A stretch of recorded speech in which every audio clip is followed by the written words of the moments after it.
বিএনপিকে ডুবানোই যাদের একমাত্র কাজ। প্রায় হাফ ডজনেরও বেশি নেতা, বিএনপির নেতা আর কি, মধ্য পর্যায়ের বা উচ্চ পর্যায়েরও আছে, যাদের কথা শুনলে মনে হবে এরা যেন বিএনপিকে ডুবাতেই এসেছে। এইটাই তাদের একমাত্র কাজ। বাহির থেকে কোনো দল বা কোনো গোষ্ঠী বা কেউ তাদেরকে হায়ার করেছে, যে যে কাজগুলো করলে দলের বদনাম হবে, মানুষ দল থেকে মুখ ফিরিয়ে নেবে, জনসমর্থন কমে যাবে, একটা নেগেটিভ ধারণা আসবে, সেই কাজগুলোই তারা করে যাচ্ছে। তো এই কয়েকটা উদাহরণ দিই। যেমন একসময় বেগম জিয়ার প্রধান উপদেষ্টা বা এই জাতীয় একজন ছিলেন ফজলুর রহমান। উনি একদিন বললেন যে মা বোনেরা আলেম সমাজকে পেটে ধরো না। এই কথাকে মানুষকে ভালোভাবে নিয়েছে? অবশ্যই নেয়নি। এরকম ধরনের একটা কথা বলার ধৃষ্টতা তার হয় কিভাবে, যে মা বোনেরা তোমরা আলেমদেরকে পেটে ধরো না। এরপরে গতকালই উনি বলতেছে যে ডক্টর মোহাম্মদ ইউনূস কোনো পথ না পেয়ে 12 ঘন্টা প্লেন চালিয়ে গেছে তারেক রহমানের সাথে দেখা করতে। তিনি কোনো পথ না পেয়ে নাকি এই কাজটা করেছেন। এটা কোনো কথা? কি জ্ঞানে যে এরা এইভাবে উল্টাপাল্টা কথা বলে, কি চায় বা কি বলতে চায়, কি করতে চায়, তারাই একমাত্র ভালো বলে। এরপরে আজকেরই ঘটনা,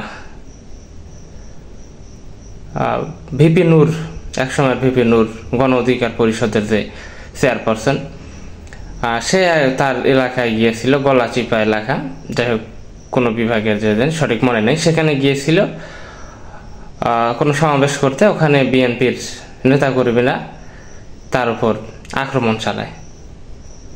এটা তো অবশ্যই ভালো কাজ করেনি, কারণ এই নূর একসময় মানে তাকে নিয়ে আলোচনা সমালোচনা থাকতেই পারে, কিন্তু আওয়ামী লীগের এগেনস্টে তিনি শক্ত অবস্থানে ছিলেন আর কি। বেশ কয়েকবার ছাত্রলীগের হাতে মার খেয়েছে এবং জুলাই অভ্যুত্থানের সময়ও ওনাকে ধরে নিয়ে যাওয়া হয়েছিল, অনেক অত্যাচার করা হয়েছে। উনি আদালতের সামনে বলেছিলেন যে সরকার 90% পড়ে গেছে, আর একটু ধাক্কা দিলেই বাকি 10% পড়ে যাবে। এই কথাটা তখন অনেক কাজে দিয়েছে, যে একটা মানুষের অবস্থা খুবই খারাপ, তারপর এতটাই নির্যাতন করা হয়েছে, তারপরে কিন্তু সে বলছে যে সরকার অলরেডি 90% পড়ে গেছে, আর 10% ধাক্কা দিলেই পড়ে যাবে। যাকে আন্দোলন, স্বৈরাচার বিরোধী আন্দোলন, নানা রকম কাজকর্মে তার কিন্তু অবদান আছে। সমালোচনা থাকতে পারে, কিন্তু তার অবদান অনেক আছে। তো সেই মানুষটার উপর তারা আক্রমণ করতেছে। কি চায় আসলে? ওরাই ভালো জানে যে দেশটাকে আবার একটা অরাজকতায় নিয়ে যাওয়ার মতো অবস্থায় নিয়ে যেতে চাচ্ছে। তারপরে এই যে দুদু এবং আরো একজন নেতাকে অলরেডি হাইকমান্ড মানে উপরের নির্দেশে তাদেরকে কারণ দর্শানোর নোটিশ চেয়েছেন। যেমন দুদু একবার বলেছিলেন যে সকল মিলে প্রস্রাব করলে বঙ্গোপসাগরে ভেসে যাবে। তাহলে বিগত 17 বছরে দুদু সাহেব কেন প্রস্রাব করে নাই? তার কি সমস্যা ছিল? কমেন্টে গিয়ে দেখি যে অনেকেই এই ধরনের কাণ্ড দেখে বলে যে বিএনপির জন্য আওয়ামী লীগই ঠিক ছিল।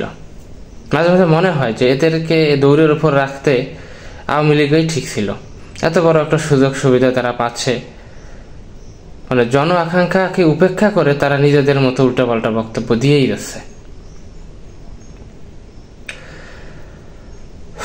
কি আছে সামনে, দেখা যাক তারা ক্ষমতায় গেলে কি করে। আমরা চাই যে বিএনপি ক্ষমতায় আসুক, কিন্তু তাদের বেশ কিছু নেতাকর্মীর যে চালচলন দেখতে পাচ্ছি, খুব ভালো কিছু আশা করা যাচ্ছে না এদের কাছ থেকে।